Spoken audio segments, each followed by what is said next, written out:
Hey everyone, welcome to the channel. In this video, I will show you how to install Stremio on an iPad. Let's get started. First, open the App Store on your iPad. Tap on the search bar and search for VLC Player. Once you find the app, go ahead and install it on your device. After installing VLC, the next step is to open Safari or any browser on your iPad.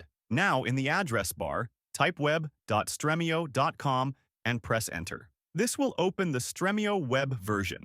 Once the website loads, log into your Stremio account. If you don't have an account yet, you can quickly create one using your email. After logging in, you will see the Stremio homepage, where you can browse movies and TV shows. Now, if you open a movie and it says, "No streams were found," install add-ons. That is normal because Stremio itself does not host movies or shows. The streams come from add-ons. So the next step is to install an add-on. On the left side of the screen, click the add-ons icon, which looks like a small puzzle piece. Inside the add-ons page, click on the Add Add-on button. Here you will see an option called Paste Add-on URL. Simply paste the add-on link given in the description into the box and click Install.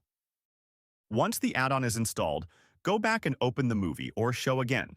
Now you should start seeing stream options available. Before playing the stream, we need to change the player to VLC so the video plays properly on iPad. To do this, look at the top right corner of the screen and click on your profile icon. From the menu, click on Settings. Once the Settings page opens, scroll down until you find Player Settings. Here you will see an option called External Player under Advanced Settings. Click on it and select VLC as the external player. Now the setup is complete. Go back to any movie or TV show in Stremio and select a stream.